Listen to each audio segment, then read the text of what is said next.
Bonjour YouTube, c'est Kevin CS92i, j'espère que vous allez bien, moi ça va super bien. Alors dans cette vidéo on se retrouve pour un petit match à mort par équipe et je vais en profiter pour vous parler de mes ambitions ou plutôt de mes idées pour mes prochaines vidéos.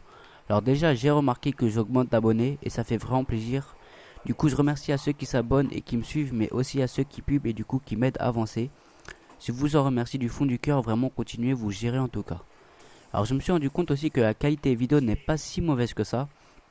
Comme je le répète, c'est visible, on voit mes mouvements, mes ennemis, etc. Mais ne vous inquiétez pas, j'aurai d'ici là un HD capture. J'ai réfléchi assez longtemps, pour moi, enfin 30 minutes, et j'ai eu droit à quelques conseils. Par exemple, on m'a dit d'acheter un Dazzle. Alors pour ceux qui ne savent pas ce que c'est un Dazzle, c'est un autre boîtier d'acquisition, mais les prix sont plus raisonnables, mais la qualité baisse aussi du coup. Donc il faut mettre des moyens financiers pour avoir de la bonne qualité HD sûre avec le Dazzle. Je me suis du coup renseigné un peu plus. Je trouve que les deux boîtiers d'acquisition ont une bonne qualité, mais je préfère quand même mettre du moyen pour faire des vidéos de qualité plus haute. Et puis après, c'est par rapport au câble HDMI, etc. Donc en gros, j'ai tout simplement acheté une HD capture, hein, tout simplement, voilà. Donc aussi, vous pouvez voir que dans cette vidéo, je suis très mobile. Je ne suis pas un campeur comme sur l'autre vidéo d'où j'ai un petit peu campé pour avoir ma petite sanguinaire. Mais bon, je vous l'ai promis que je suis très mobile et je pense que vous le voyez par vous-même. C'est souvent de prendre mes ennemis par derrière ou en contre-attaque. Et pour cela, je tourne en rond pour jouer avec leurs mouvements tactiques et leur respawn. On peut dire ça comme du respawn kill, mais ce n'est pas vraiment du respawn kill. En tout cas pour moi, puisque je joue plus avec leurs mouvements. Et je peux vous dire que quand on s'y prend bien, ça peut très bien fonctionner. Alors pour ceux qui n'ont jamais essayé, je vous le conseille vraiment.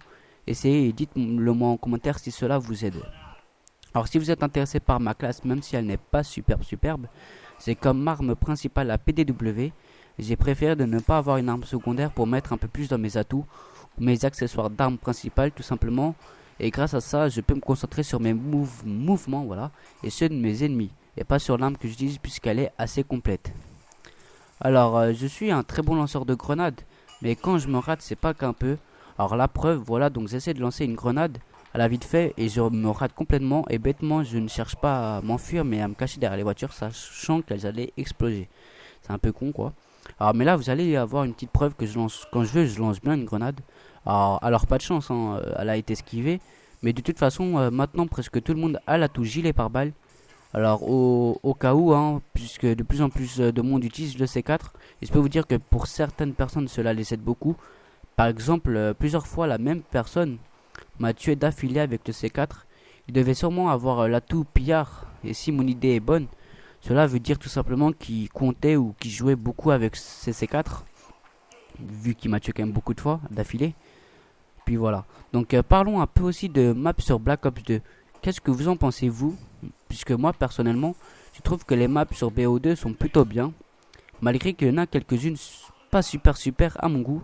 Surtout les Call of Duty, de toute façon, que ce soit sur Black Ops ou Modern Warfare, il y en a toujours quelques-unes qui ne sont pas super par rapport au respawn, mais aussi par rapport à des endroits où l'ennemi peut camper trop facilement sans se faire tuer directement, ou plutôt avec facilité, tandis que nous, gamers, jouant la partie, nous pouvons pas jouer l'objectif du mode de la partie, mais aussi nous pouvons pas jouer avec plaisir du coup.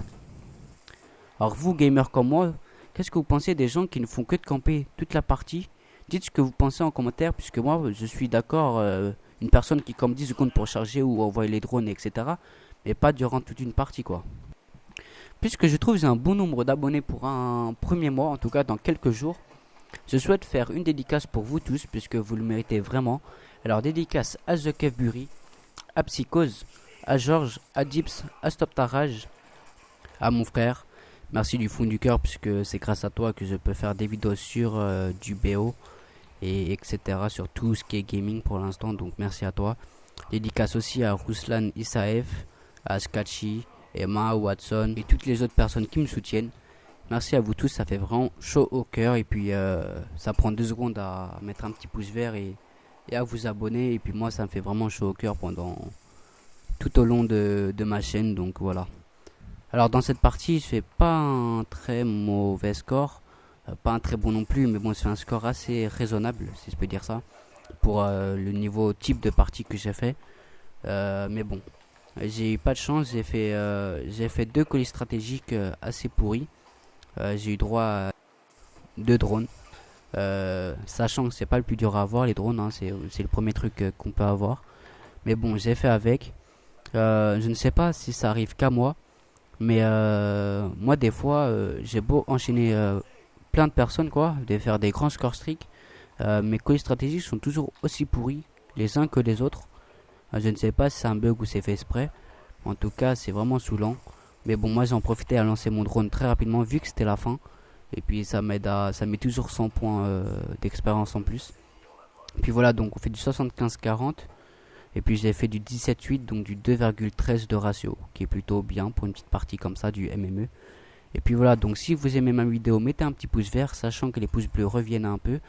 Et puis abonnez-vous tout simplement, hein. Donc je vous dis à la prochaine vidéo.